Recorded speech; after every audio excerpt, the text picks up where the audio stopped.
कहेंगे। यदि आपसे पूछा जाए कि ये सपने क्या होते हैं तो क्या कहोगे? स्वप्न किसे कहते हैं?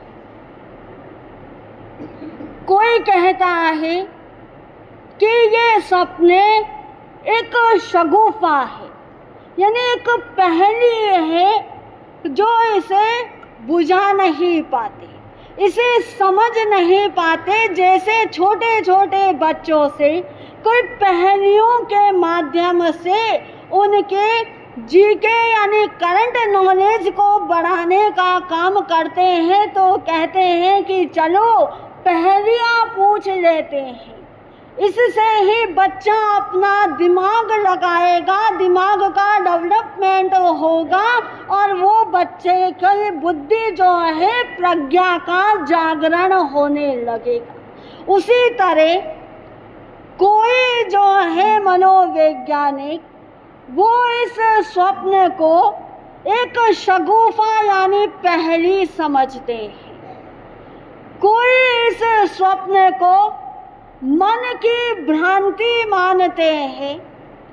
कोई कहता है कि सपना वपना कुछ नहीं होता, क्योंकि सपना कभी अपना नहीं हुआ, इसलिए वो स्वप्न को स्वीकारते ही नहीं हैं। लेकिन जैन दर्शन हो या मनोवैज्ञानिक हो, वैशेषिक दर्शन हो या मीमांसक दर्शन हो, वेदांत दर्शन हो या अन्य कोई भी धर्म दर्शन हो, सबने इस स्वप्न की महत्ता को स्वीकारा है।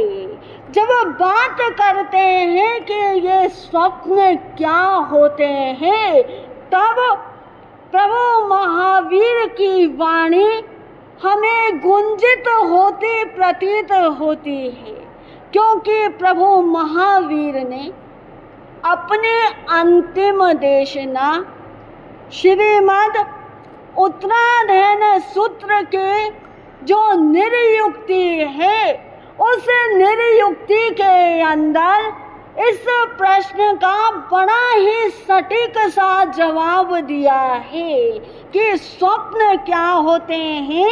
नींद के दौरान हमारे जो भावनाएं चलती है, हमारे भीतर जो विचार उमड़ते घुमड़ते रहते हैं, इंद्रिय ज्ञान का चित्त अवस्था में जो इफेक्ट पड़ता है हमारे मन और मस्तिष्क पर, उसे स्वप्न कहा जाता है।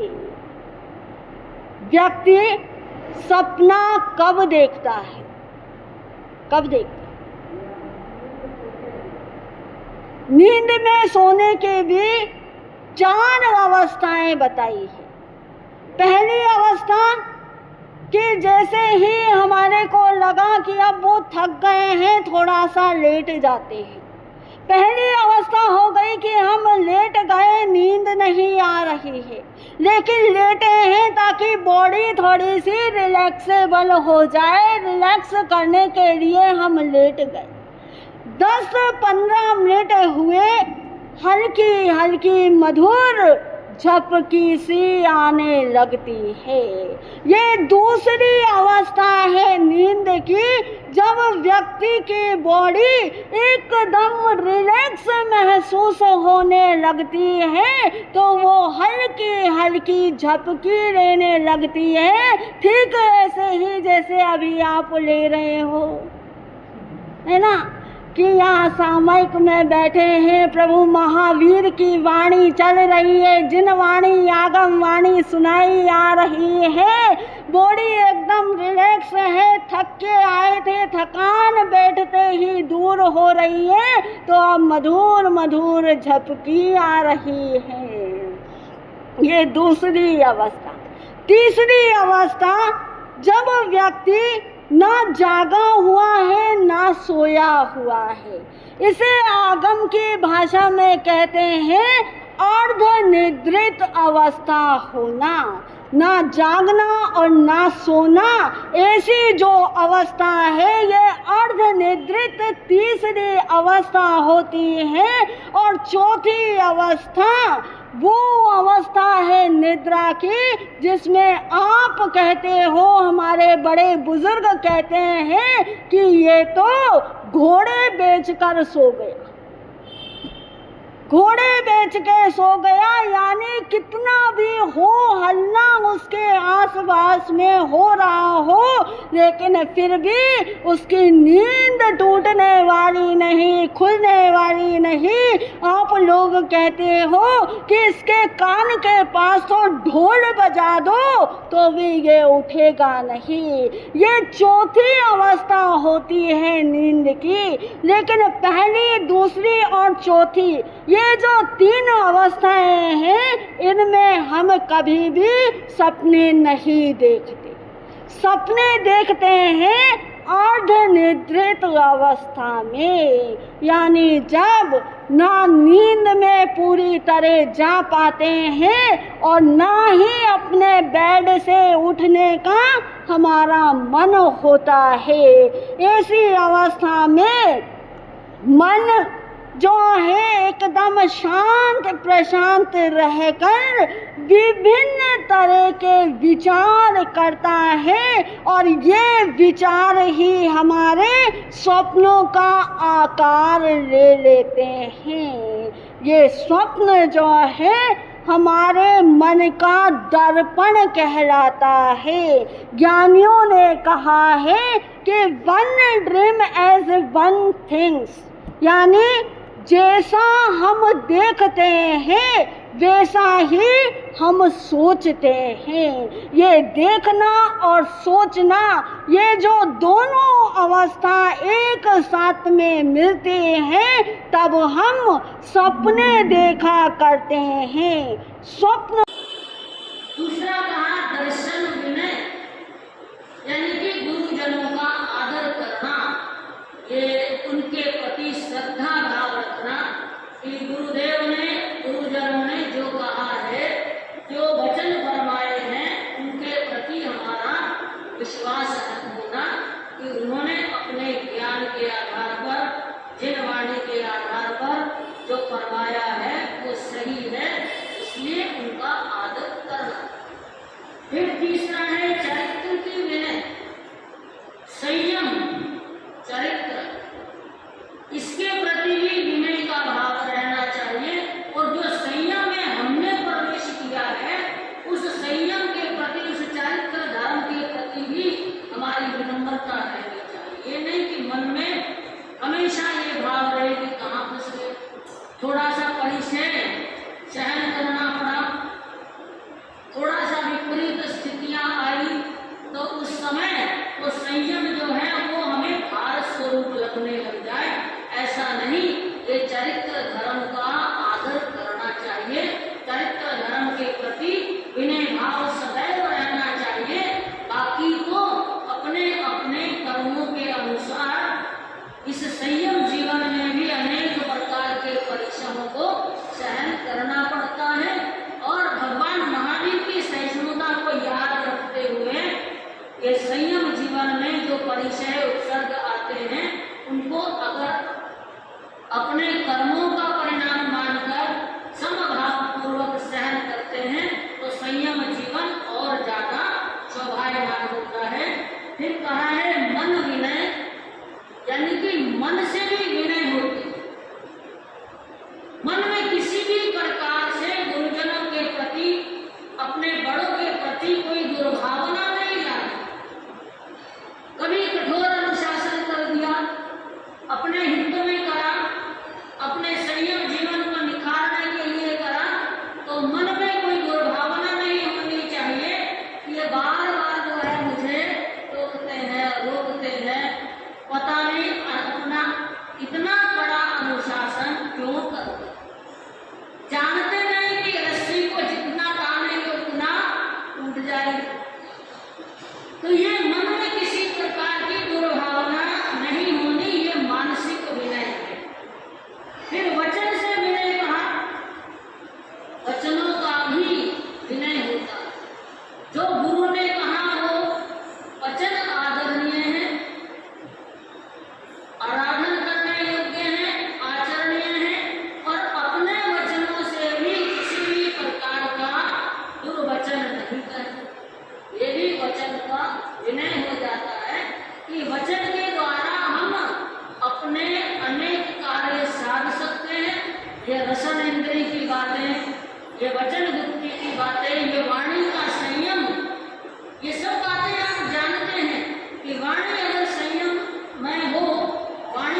अगर शरीर बलिष्ठ मिला है, स्वस्थ है, निरोग है, तो तप भी कर लेना चाहिए। ये काया से तप करते हुए अपने कषायों को जीर्ण करने का प्रयास करना चाहिए, अपने कर्मों की निर्जरा करने का भी प्रयास करना चाहिए। ये काया से विनय हो जाती है। फिर लोकोपचार विनय है, यानी कि आप किसी भी कार्य को करते हैं, अपने लिए करते हैं या अपने गच्छ के साधु साध्वी के लिए करते हैं या अन्य गच्छ के लिए करते हैं या कुछ ज्ञान प्राप्त करने के लिए करना है, तो उस समय गुरु से पूछकर ये कार्य किए जाते हैं। तो ये 7 प्रकार की विनय जो है, ये साधक के जीवन को सुंदर और भव्य बनाने वाली है। 10वें ठाणे में जो 10 प्रकार का विनय कहा है, उसमें अरिहंतों की विनय करना, सिद्ध भगवान की विनय करना, आचार्य भगवान की विनय करना, उपाध्याय जी महाराज की विनय करना, यानी कि ये जो चारों पद हैं, या 5वां पद स्थविर महाराज की विनय करना, तो ये 5 पद में इन सबकी विनय भक्ति करना, इनके प्रति वंदन का भाव रखना, नमन का भाव रखना, विधि पूर्वक। कहते हैं कि जब भक्तामृत स्तोत्र बोला जाता है, उसमें 2 शब्द आए, सम्यक प्रणम्य। सम्यक प्रकार से प्रणाम करके, और न भद्रबाहु स्वामी जी ने सम्यक प्रकार से प्रणाम करके फिर ये भक्तामृत स्तोत्र आगे रचना की। माणतुंगाचार्य रचा। तो माणतुंगाचार्य जी ने जो भक्तामृत रचा, तो उस समय उन्होंने सम्यक प्रणम्य, यानी कि भली प्रकार से सही विधि विधान पूर्वक। आप सब जानते हैं, मैं पूछ लूं कि वंदना कितने प्रकार की है? देखो, 3 प्रकार की। जगन्य, मध्यम और उत्कृष्ट वंदन।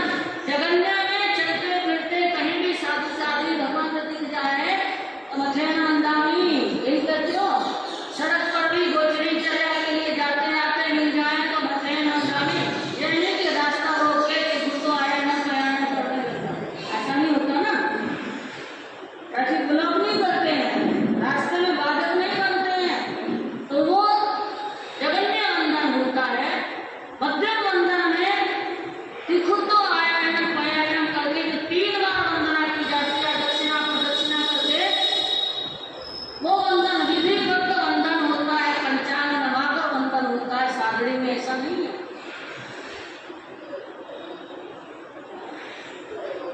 सभी एक जैसे ही आ जाते हैं। काया से नहीं झुका जाता, काया से उठा बैठा नहीं जाता, वो बात अलग है। लेकिन जो वंदना का तिखुतों के पाठ से वंदन करा जाता है, उसका विधि विधान अलग ही है। आप जानते हैं, या आप अपने जन्मभूमि में है, लेकिन बाकी जगहों पर जहाँ पर पूरा विधि विधान से करते हैं, यहाँ पर तो कुर्सियां लग गई, जगह में आगे पीछे सरकारी पड़ेगी, तब कहीं जाकर पंचांग नवाकर वंदन होगा। कभी किया आपने पंचांग नवाकर? कब किया? सागरी में तो मैंने नहीं देखा। सागरी में मैंने एक ही व्यक्ति को नहीं देखा है पंचांग नवाकर विधि पूर्वक वंदन करना। वो सम्यक प्रकार का वंदन होता है, नमन होता है। और फिर तीसरा उत्कृष्ट वंदन, गुरमत मानना मेरी बात का है ना, सीधी सादी बातें कर लेते हैं हम। उत्कृष्ट वंदन होता है इच्छा में क्षमा सुनने से। क्योंकि ये मेरे को इसलिए लगा, इसलिए बोला कि 5-6 दिन पहले बच्चा आया था जयपुर से, प्रतिक्रमण उसने याद कर लिया। छोटा बच्चा 9-10 साल का, चतुर्मास में खूब आता था, क्लास भी अटेंड करता, सब आप भी पाठशाला करता है। तो जैसे ही वो वंदन करने लगा, अपने तरीके से जैसे करते हैं पंचांग नवाकर, जब सबको देखा कि सब यहाँ तो ऐसे ही कर रहे हैं, तो वो भी बच्चा मेरी तरफ देखता है और फिर ऐसे का ऐसे करने लग गया। मतलब जैसे आप करेंगे वैसे आगे की जनरेशन करेगी। तो इसलिए जो है, जो विधि विधान है, जो सक्षम है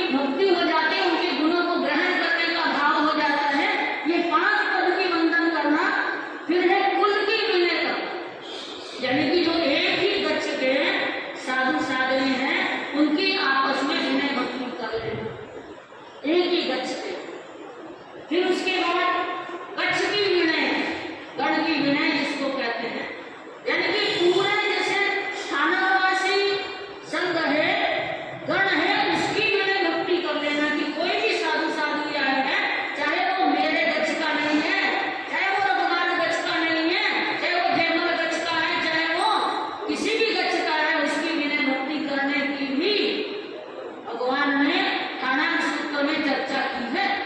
उसमें कोई भेदभाव नहीं रखना कि अपना आया तो ठीक है, आ गए धर्म स्थान में, अपने आए तो ठीक है, संत आए तो ठीक है, साध्वी जी आए तो कोई बात नहीं, चलेगा, ऐसा नहीं होता। तो वो विनय भक्ति करना, ये विनय प्रकट करने का भाव होता है। फिर साथ में कहा चतुर्विध संघ की विनय करना। चतुर्विध संघ में आप भी आते हैं, हम भी आते हैं, साधु साध्वी श्रावक और श्राविका, ये एक दूसरे की विनय भक्ति पूर्वक जो है वो अपने धर्म का आराधन करते हैं। चतुर्वेद संघ का याद रखो, जैसे चार पहिए होते हैं गाड़ी के, अगर एक भी पहिया जो है मतलब इन्फ्लेटेड नहीं है, पंक्चर हो गया है, खराब हो गया है, तो गाड़ी हमसे नहीं चलेगी। तो धर्म को चलाने के लिए भी जो चारों संघ के चारों जो पाए हैं, चारों पहिए जो हैं, इनको बराबर का भागीदार होना पड़ता है। पूरा दायित्व तो खाली साधु साध्वी का नहीं है धर्म को चलाने में, धर्म को चलाने के लिए आप भी उतने ही जिम्मेवार हैं। ये धर्म स्थानक बड़े बड़े पूर्वजों ने बनाए, तो किसी ने बनाए?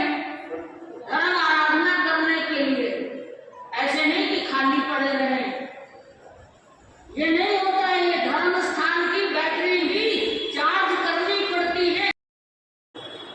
वर्तों राजा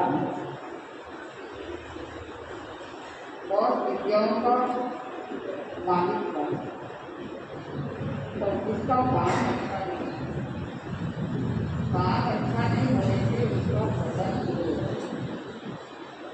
काम अच्छा हो तो इंसान उन्नति की ओर बढ़ता है, और काम अच्छा नहीं है तो उसकी अवनति हो जाती है। खराब काम किया और सिर मोड़ करके मरना पड़ा और वही गोदी में जाकर श्यामाचार्य जी ने विजेता प्राप्त कर ली। सिन्धु राजी थे, वो भी हर्षित हो गए, पूरी मालवा की राजधानी हर्षित हो गई। अगर वो इतना बुरा काम ऐसा नहीं करता तो उसका पतन कभी भी होने वाला नहीं। विजय प्राप्त करने पर सबने खुशियां जो छाई हुई। जय जय जय जिन धर्म की नरसुर की अपार, दाया सती परमोत्सवे दीद सती अपार, सरस्वती संयम ग्रहो भाई बहिन सदा, किंतु अल्प दिवसामने पूर्ण की आज तलक रूढ़ी वसे संवत्सरी बिन हुए, करे न छोड़े बात को किसो कहे अंधे। विजय प्राप्त करने के बाद जय जय जिन धर्म की लगाते जाते हैं। जिन धर्म कौन सा धर्म? ये भगवान महावीर का धर्म, ये दयामय धर्म है, अहिंसामय धर्म है, करुणामय धर्म है, जीवों और विनिजोमय धर्म है। ऐसे जिन धर्म की जय जयकार लगा रहे, मात्र मानव भी नहीं, तो देवता भी जय जयकार लगा। विवादितम नमन संति दस में, जो धर्म में दृढ़ रहता है उनके चरणों में देवी देवता भी नमस्कार करेंगे। ऐसी धर्म में दृढ़ महान सती साध्वी सरस्वती, और विजय प्राप्त करने पर नर और सुर दोनों गुणानुवादी उपस्थित आ रहे हैं, जिनका परम महोत्सव मनाया जा रहा है। और उत्सव के साथ में, परम महोत्सव के साथ में सरस्वती साथी को महल से उतारते हैं और अपनी जोड़ी के पास में लेकर के कि इस उपसर्ग से महान साथी का बचाव तो हो रहे। जब अपनी जोड़ी के पास में लेकर के गए और श्यामाचार्य जी की वापस संयम का वेश धारण करते थे, शुद्ध भाव से वापस संयम रहते, क्योंकि संयम इस व्रत संयम की वेशभूषा को छोड़ करके गए, विकट परिस्थिति के कारण से ग्रस्त लिंग को धारण किया। वापस संयम जीवन में भाई और बहन अपनी आत्मा का शुद्धि धर्म को कर देते हैं। वितरण श्यामाचार्य जी कर रहे 500 शिष्यों के साथ में, इनके एक दो शिष्य नहीं, कितने शिष्य संपदा भी पुण्यवाणी से मिलती है और विनीत शिष्य संपदा भी पुण्यवाणी से मिलती है, ज्ञानवान शिष्य संपदा भी पुण्यवाणी से मिलती है। ऐसे महान पुण्य के द्वारा श्यामाचार्य जी वितरण करते जा रहे हैं, पर ये काल किसी के रोकने से रुकने वाला नहीं है। इस समय काल आकर के गिरते पता नहीं चल सकता। वापस संवत्सरी पर्व आया ही नहीं और उसके पहले ही श्यामाचार्य जी काल गर्भ को प्राप्त कर गए। संवत्सरी का समय वापस आया, परिश्रम आए, संवत्सरी आए। तो जितने भी श्रावक श्राविकाएं संत समुदाय वो सभी धर्मों में पड़ गए। कईयों ने कहा कि जो अंतिम समय में श्यामाचार्य ने चौथ की संवत्सरी मनाई थी, इसलिए हम चौथ की संवत्सरी भी मनाएंगे। और कईयों ने कहा कि श्यामाचार्य जी विपरीत परिस्थितियों में चौथ की संवत्सरी मनाई थी, बाकी संवत्सरी पंचमी की होती है, इसलिए पंचमी की ही संवत्सरी करेंगे। उस समय से ये भेद बढ़ गया, ऐसा भेद बढ़ा कि कोई भी इस बात को छोड़ने वाले नहीं। कई बार विवाद जब कोई भी बात को लेकर के बढ़ जाता है तो दोनों विवादी अपने अपने बात पर अड़े हुए रहते और दोनों विवादी अपना अपना ग्रुप बढ़ाना चाहते हैं कि मेरे मत में इतने व्यक्ति है, मेरे मत में इतने व्यक्ति है। वही बात होगी, समय भगवान जो होता है ठीक वैसे ही भेद बढ़ गया और वो आज दिन तक यह भेद चल रहा है कि जो श्यामाचार्य जी ने अंतिम समय में लास्ट में जो संवत्सरी मनाई थी उस पद को मानने वाले हैं, वो आज दिन तक चौथ की संवत्सरी मनाते। और जो ये बात मानते हैं कि उन्होंने विकट परिस्थिति में ये संवत्सरी मनाई थी और संवत्सरी पंचमी की होती है, इसलिए पंचमी को ही संवत्सरी करना चाहिए, ये भी बात चलती है। इसलिए आज दिन तक संवत्सरी एक नहीं होती है। कभी घड़ियों में पंचमी आ जाए तो चौथ के लिए एक हो जाती है, अन्यथा अलग अलग होती है। तो यह रूढ़िवाद हो गया, उस रूढ़िवाद को आज दिन तक मिटाया नहीं और जैन परंपरा में एकता यह अभी तक ही नहीं है। ये तो संवत्सरी की बात हो गई। राजा काल धर्म को प्राप्त करते हैं तो उनके सिंहासन पर दूसरे राज्य आसीन होते, तिलक करते, उसके बाद में उनका दाह संस्कार किया। अब गर्दभसेन के शव को भी बड़े मान सम्मान के साथ में लाया गया, क्योंकि अन्याय का विरोध हुआ था और अन्याय के कारण से जब पथभ्रष्ट हुआ तो उनकी ये गति जो बनी हुई थी, आखिर सभी मालवा के राजधानी के जितनी भी जनता है वो सभी मिल करके, क्योंकि गर्दभसेन के अनेक महारानियां थी और 100 पुत्र थे। कितने? 100 पुत्र थे और 100 पुत्रों में से जो बड़ा होता है वही राजराज्य का अधिकारी होता है और योग्य भी होता है। कई बार योग्य नहीं होता है तो औरों को भी वो पद दिया जाता है। गर्दभसेन सबसे बड़ा पुत्र भर्तृहरि, जिनका नाम कई बार आपने सुना होगा, जिनका इतिहास भी कई बार आपने पढ़ा होगा, सुना होगा कि भर्तृहरि कैसे थे। सबसे बड़े भर्तृहरि जो थे, बैठो तप से पाठ भर्तृहरि मोटो सम्राट आछो वर्तायो जग ठाठ करतो धीर नीरवत न्याय बड़ो चढ़ती रति सच्चा सत्यवंत जन सेवक विक्रम भूपति भाई मीनानो अति नीका उसमें विक्रम है रघुती का विद्या भांति भांति की सीखा मैना बहिना व्याली पक्षीनाथ गंगा जल गति अच्छा सत्यवंत जन सेवक विक्रम भूपति। वर्षभ सेन के पाठ पर सबसे बड़ा पुत्र भर्तृहरि, उनको राज सिंहासन पर बिठाया गया, राज तिलक उनके कर दिया गया।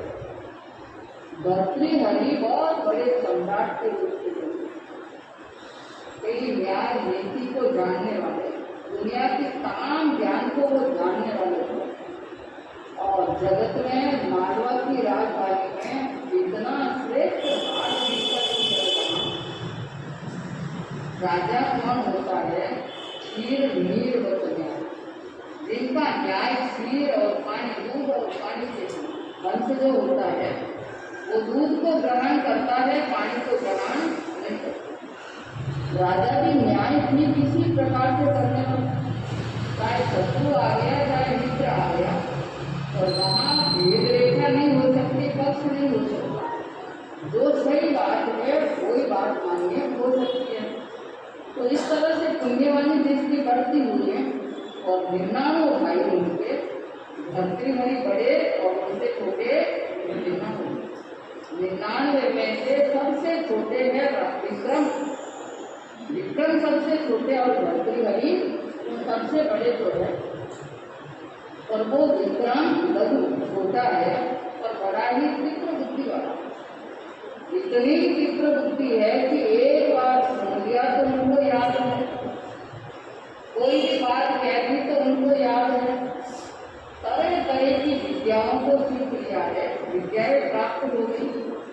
और कई देवी देवता भी उनके अधीन में होते जा रहे विद्या के अधीन में। ये भी पुण्यवानी की बात है। इतनी प्रबल पुण्यवानी के अनेक भांति भांति की विद्याएं को सीख गए। 100 भाई और एक बहन, अगर एक बहन 100 भाइयों की एक बहन है तो आप समझो कि वो कितनी लाडली होगी। 4 भाई की भी एक बहन होती है तो कितनी लाडली होगी। 2 भाइयों की एक बहन जिसका नाम है मैना, और वो मैना बंगाल में जिसकी शादी की गई, बंगाल देश में जिसकी शादी हुई। गंगा जल बड़ा पवित्र होता है, गटर को गंदो नीर जाए गंगा बीच मिलियो। गटर का गंदा नीर भी गंगा के बीच में जाकर के मिल जाता है तो वो भी पवित्र के रूप में मान दिया जाता है। ठीक ऐसी न्याय व्यवस्था होती, इस तरह का परम अच्छा जीवन उनका। विक्रम भी बड़े भाग्यशाली और भर्तृहरि भी बड़ी भाग्यशाली है। ओ जैन भरतरी राजा है न्याय गुना में साझानी, सुनो सुनो कथा रसवारी ते आत्म कस देवारी जी। सुनो सुनो कथा रसवारी दो वीर करे निस सेवा ते अधर सिंहा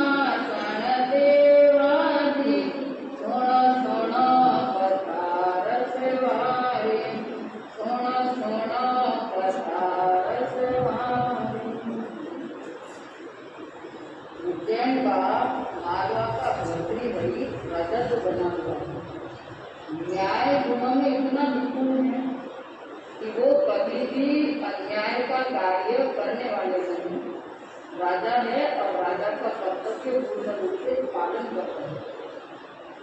आत्मा का उत्पल ज्ञान भी उनके पास में है। जिस सिंहासन पर बैठे वो वीर उस सिंहासन की सेवा करते हैं। वीर कितने? शुरुआत का आपने पढ़ा, शुरुआत में सुना 52 वीर। कितने? 52 वीर मालवा की राजधानी की रक्षा करने वाले थे। वो वीर उस सिंहासन की सेवा करते हैं और वो अदर सिंहासन, ऐसा अदर सिंहासन कि कोई किसी भी तर्क से उस सिंहासन पे कोई सहारा नहीं है, वो होता है अदर सिंहासन। ऐसे अदर सिंहासन पर भर्तृहरि राजा बैठते थे और न्याय का कार्य करते थे और वो भी हर समय उनकी सेवा में रहने वाले थे। धन्य है ऐसे महान राजवी वो न्याय, सत्य, सदाचार, सबके ऊपर विश्वास जो रहने वाला, उनका वो अदर सिंहासन टिका हुआ, अन्यथा अदर सिंहासन रह नहीं सकता है। ऐसे अदर सिंहासन पर बैठ करके भर्तृहरि राज्य चला रहे, न्याय का कार्य कर